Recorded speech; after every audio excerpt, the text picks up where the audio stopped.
السلام الله عليكم ورحمة الله وبركاته. سلودا يوتيوب channelkeena mawduuceena maanta wuxuu ku saabsan yahay sidee loo joojin karaa balwad. Mawduucan waxaynu run ahaantii ku soo qaadan doonaa tallaabooyinka qofka ka caawin kara inuu joojiyo caadada ama balwadda xun. Haddaba halkan waxaa nooga muuqda 4 tallaabo oo haddii aad raacdo runtii aad kaga nasan doonto ama aad kaga raysan doonto ay nooc balwad kasta markaas. First of time, let us take the first one. Balwadaha xunxun ee dhalinyartu runtii ku dhacaan aad iyo aad bay u fara badan yihiin.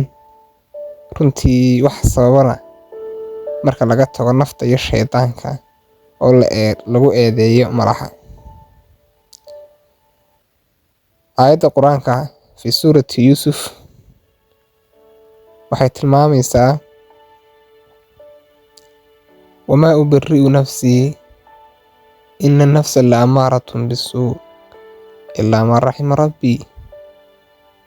Waxa weeyaan naftu waad sii amarta markaasi maanta,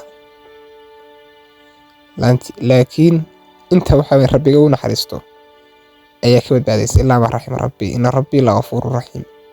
Marka uu Yusuf uu leeyahay walaalayaal mawduucan aad iyo aad muhiim yahay in laga hadlo ku saabsan markaas waxa weeyaan caadooyinka qofku si uu joojiyo waa inuu sameystaa qorshe ama waxa weeyaan waa plan life.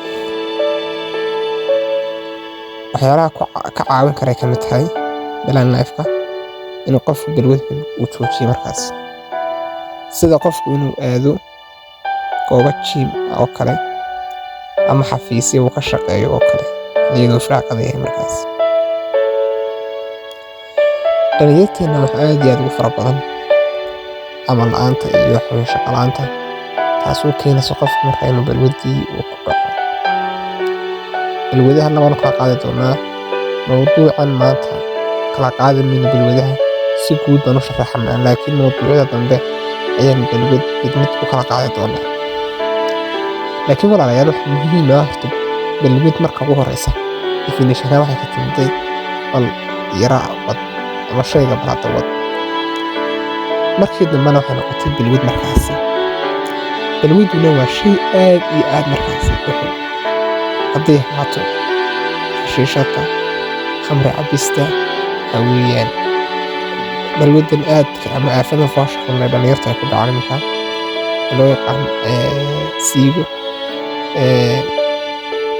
taasoo lagu dhaha luqadda Ingiriisiga waxa weeyaan hand user baa la dhahdaa. qofka maxaa weeyaan gacantiisa adeegsanaya markaas yadun naakix bay dhahdaa carabtu markaas. yadun naakix waa shay markaasi dembi ah aanan u fiicnin caafimaadka diinta markaasi aad iyo aad markaasi waxa weeyaan xaaraan ah. dhakhaatiirtu markaasi ay ka digaan xagga nolosha inuu aad ugu xun tahay caafimaadka. waxa weeyaan caafimaadkuna waa horta balwaddu markasta waxay saamaysaa caafimaadka. balwaddu mar walba waxay saameynaysaa caafimaadka markaasi. balwad haddii lagu dhahdo caafimaadka waxay yeelaysaa, hadday qaad noqoto iyo haddii sigaar noqotaba, iyo hadday aafadan noqoto ee siigada, iyo hadday noqoto xashiishad, iyo hadday khamri noqoto walaalayaal. maxaan sidaa u leeyahay waad wada garanaysaan dhammaantiin balwad inayn ahayn wax weyn wax sokeeya, macnihii waa shay caado ah, caado xun weliba ama balwad xun. balwaddan qaabka loo joojiyo mawduucyada baan ku qaadan doonaa, laakiin maanta waxaan sharaxnaa ereyga balwad. habits baa la dhahdaa.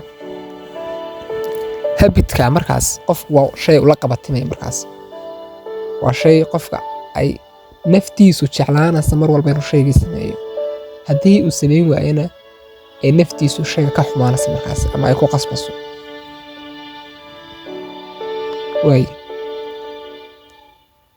waxaan soo qaadan doonaa mawduuc ku saabsan hadal uu jeedinayo markaas ereygan balwad ku saabsan mawduucyada insha allahu tacaala ka hadli doonaa.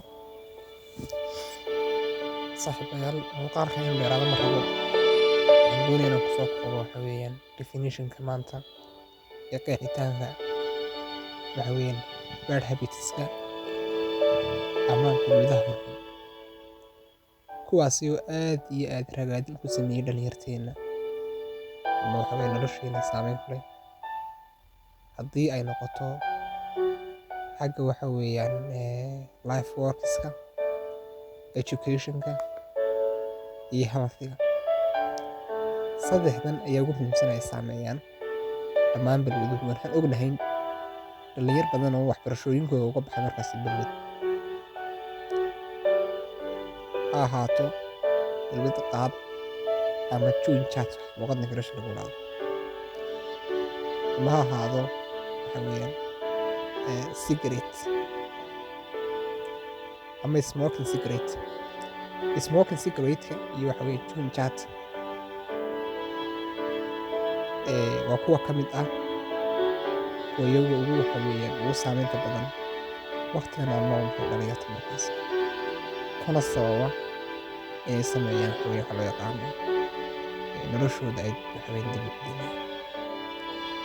waxyaalaha lagaga badbaadi karo dhammaan bad habitska ama balwadaha xunxun waxaa ka mid ah sportiga iyo jimicsiga, exerciseka waxa weeyaan waa very important, yacni waa very fundamental, muhiim buu aad iyo aad u yahay inaad ka badbaaddo waxa weeye caado xun ama shay xun inaad barato markaas.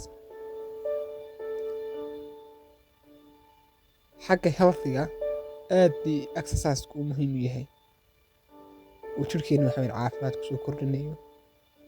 halkii laga yaabo maanta inaad u fadhiisato qaad 2 hours ama waxa weeye 5 hours ay u fadhiyaan dadka qaadka cunaya, laga yaabaa in qof exercise sameynaya waxa weeyaan isagu uu 2 hours ku bixiyo, laakiin ka Soomaali ahaan aan u naqaano qofka qaadka u fadhiya qof macnaha shaqo muhiim ama important work u fadhiya ama important thing qabanaya. qofka exercise sameynaya aan u naqaano qof yara ama qof malaayacni ah markaas, taasina waa mid khaldan. sababta ay u khaldan tahayna waxa weeyaan qofkani wuxuu u fadhiyaa wax caafimaadkiisa waxyeeleeya ama baabiinaya waxyeeleeya, halka ka kale uu sameynayo wax naftiisana wax u taraya, caafimaadkiisa iyo noloshiisana waxaan kor u qaaday iyo hab nololeedkiisa markaas uu ku nool yahay. saan ogsoonahay sportigu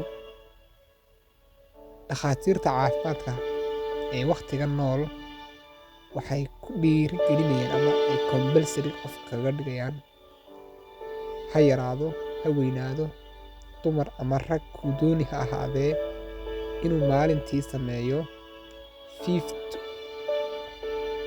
50 markaas.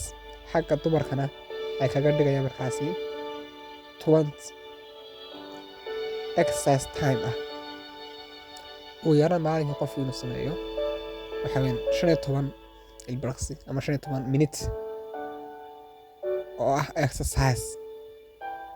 yacni waxaa la rabaa dheefshiidka qofka inuu shaqeeyo oo exercise fara badan sameeyo suu dhidid badan uga baxo.